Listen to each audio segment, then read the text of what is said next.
On the 19th of October 1959, a routine training flight turned into a horrifying situation for 8 men aboard a Boeing 707 destined for Braniff International Airways. Departing from Boeing Field in Seattle, Washington, the flight was intended to showcase the aircraft's capabilities to potential customers. Little did they anticipate the terror that would unfold within hours. As the plane soared through the skies, demonstrating maneuvers for its future operators, something went tragically wrong. How did a routine training session turn into a life-and-death struggle? Will their expertise and quick thinking be enough to overcome the unexpected challenges they face? Watch till the end to uncover the dramatic events of that fateful day and the shocking aftermath. On that day, the Boeing 707-227, identified as November 7071, was part of a demonstration and acceptance routine before the aircraft was to be delivered to its new owner. Alongside this, the company was also using the flight to provide training for airline personnel on this new aircraft. The Boeing 707s were powered by 4 Pratt & Whitney JT4A3 turbojet engines, which were a common engine choice for this model of aircraft during that era, and Braniff Airways eventually operated a fleet of 18 Boeing 707s between 1959 and 1975. The instructor pilot on this flight was also from Boeing and was there to demonstrate various maneuvers to a trainee pilot who was an airline captain preparing for his first training session on the Boeing 707. It was on a special flight to show that it met all the performance standards promised by Boeing and to train some pilots from Braniff Airways, and was operated at an altitude around 12,000 feet above an overcast cloud layer.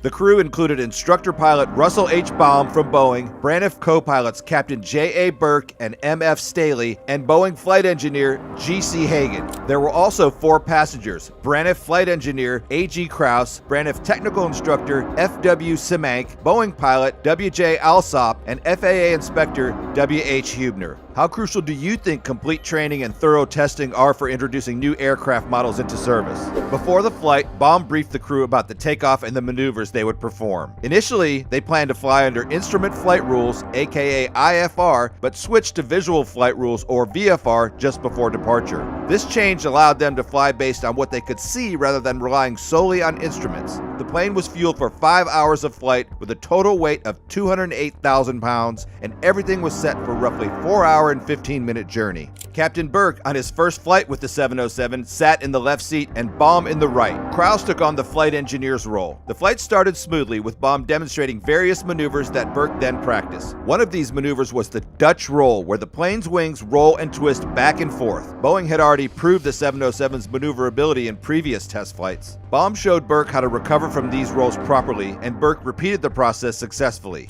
Next, they slowed the plane to 155 knots and lowered the flaps to 40 degrees. Again, Baum demonstrated the Dutch roll recovery and Burke practiced. However, during these exercises, the plane's bank angles exceeded the 25-degree limit set by Boeing. At one point, Alsop leaned over to remind Baum about this restriction. Baum acknowledged that he was aware of it but continued the maneuvers. What do you think were the factors influencing Baum's decision to exceed Boeing's bank angle limits during the training flight? Share your thoughts in the comments below. Up to this point, Captain Burke had been practicing Dutch roll recoveries, but only from the left side. Baum, the instructor, suggested that they try one from the right side. He then started another Dutch roll, but this time the plane's bank angle was very steep, estimated to be between 40 and 60 degrees. As the plane rolled back and forth, Burke let it complete several oscillations. Then, while the plane was still banking to the right, Burke tried to recover by applying full right aileron control. This means he was trying to roll the plane back to level flight by moving the right wing up. However, the plane reacted violently, twisting and rolling quickly to the right, even past a 90-degree bank. Seeing the situation spiral out of control, Baum took over and applied full left aileron to counteract the roll. Despite his efforts, the plane continued to roll past vertical and then even more violently to the left. During these intense rolls, the passengers heard noises that might have been the engines breaking away from the plane. They also noticed the thrust levers snapping and the control cables going loose. They couldn't agree on the exact number of rotations, but they did agree that the plane spun to the left and eventually slowed down, almost stopping in an inverted nose-down position. Burke managed to bring the plane back to an upright position, but it was in a medium dive.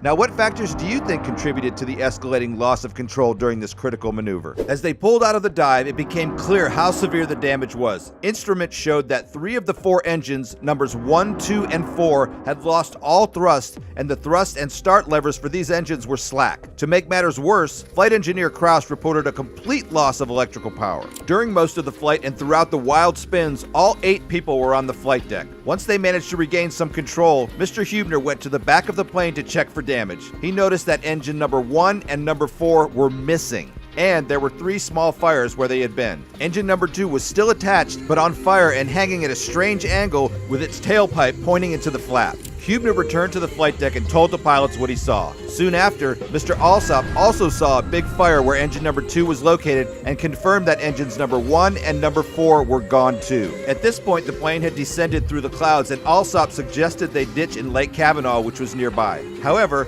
Baum, who was now controlling the plane, seemed to be looking for a better place to land or trying to reach a nearby airfield and kept circling east of the lake. During this time, Mr. Hagen took over the flight engineer station. Meanwhile, Krause, Semank, Alsop, and Huebner moved to the back of the plane and prepared for a ditching. The fire from their area around engine number 2 continued to burn fiercely, eventually burning a hole in the flaps and consuming most of the left inboard aileron. It even burned through the top wing surface, exposing the wing's internal structure. The uncontrolled movements had initially started when Burke, trying to recover from a Dutch roll, applied full right aileron while the plane was still rolling right. This made the plane twist and roll heavily to the right beyond a 90-degree bank. Baum quickly took over and applied full left aileron to counteract this, but the plane continued to roll violently to the left before they managed to stabilize it. Weather was not a factor in this accident, although a thin, broken, overcast cloud cover existed over the area with ceilings around 4,000 feet. Several ground witnesses saw the aircraft after it emerged from the clouds. The probable flight path of the plane, as shown in the report, is based on the evaluation of these witness sightings. Witnesses west of the final crash site described hearing the aircraft on an easterly heading in or above the clouds, producing an unusual sound similar to breaking the sound barrier. Shortly after, they saw 3 objects fall out of the overcast, which turned out to be engines number 1, 2, and 4. The jet engine sound continued as the aircraft emerged from the clouds on a northeasterly heading on fire and descending. Other witnesses, located further east, saw the burning aircraft make a sweeping left turn near the east end of Lake Kavanaugh, straightening out on a southeasterly heading of about 110 degrees. During this turn, they heard an explosion-like noise and the jet engine sound ceased. The only sound afterward was a loud whistling noise. Several witnesses familiar with the Boeing 707 noted that only 1 engine remained on the aircraft and that a severe fire was burning where the number 2 engine had been.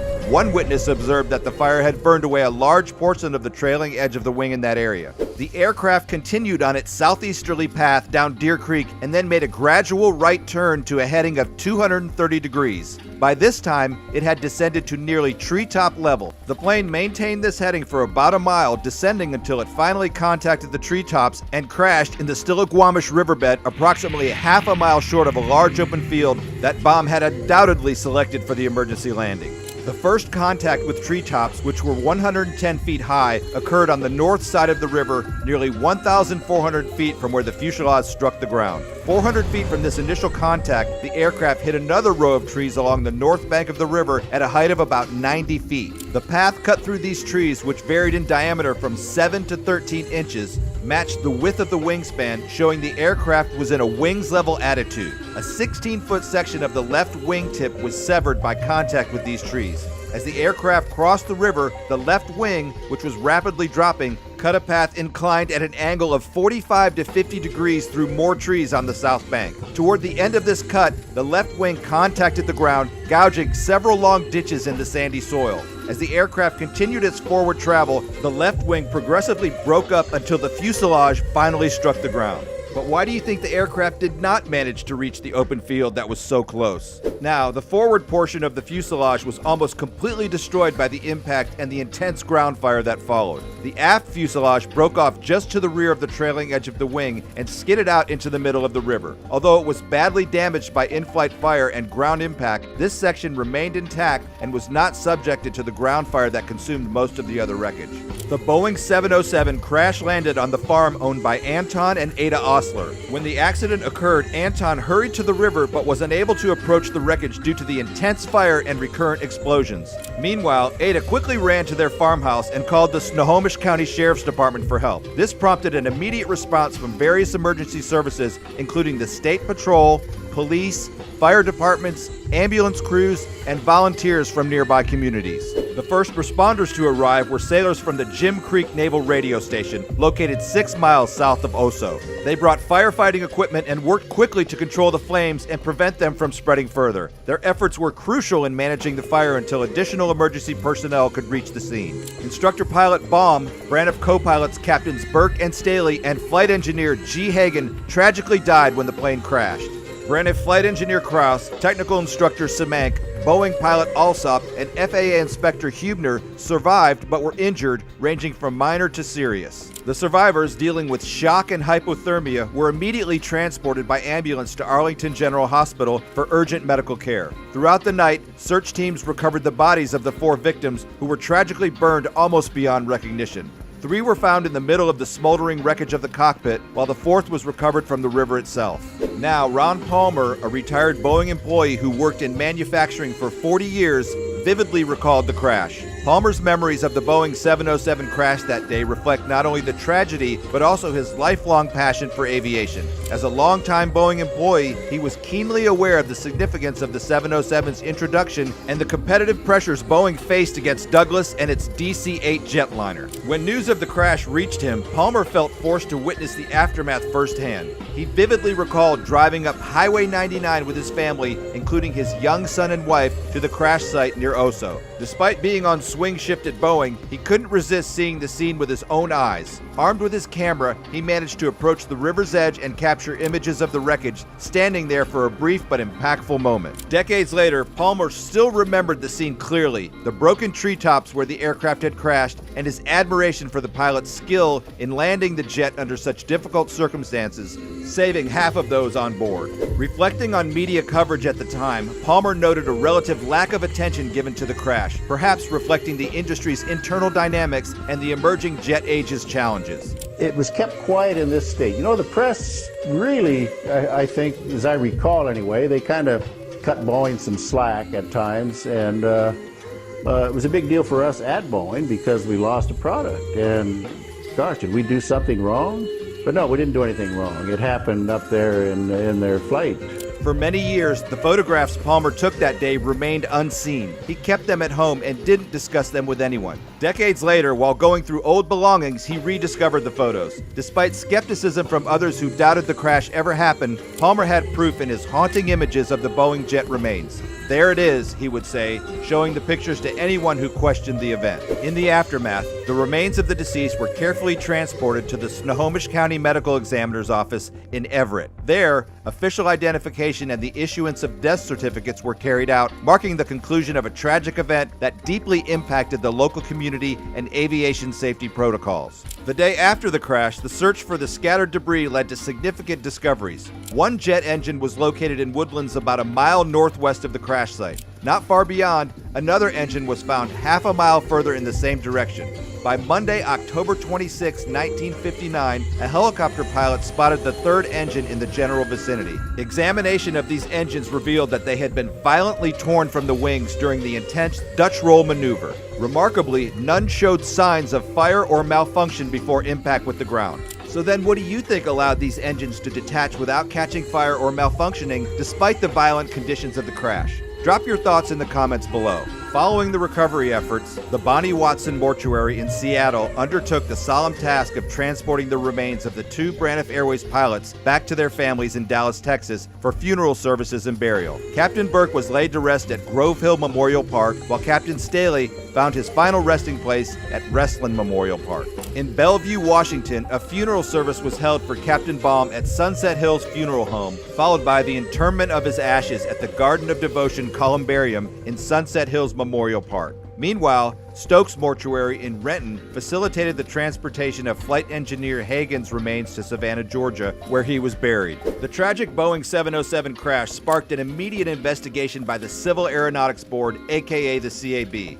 The accident, which claimed the lives of 4 crew members, including a Boeing test pilot and 2 Braniff pilots, was scrutinized to determine its cause and prevent future incidents. The CAB's investigation revealed critical details about the flight's events. The flight recorder recovered from the wreckage, although not activated for the demonstration flight, provided essential data on the aircraft's parameters. However, much of the investigation relied on the testimony of the 4 survivors and eyewitness accounts from the ground. On June 20th, 1959, the CAB released its aircraft accident report, concluding that the primary cause of the accident was the structural failure of 3 engine pylons. These failures occurred due to an improper recovery attempt from a Dutch roll maneuver that exceeded the maximum angle of bank limits specified in Boeing's training manuals. The CAB criticized Baum, the instructor pilot, for initiating the final Dutch roll too aggressively, well beyond the permissible limits. They emphasized that no training benefit justified conducting maneuvers at such extreme angles,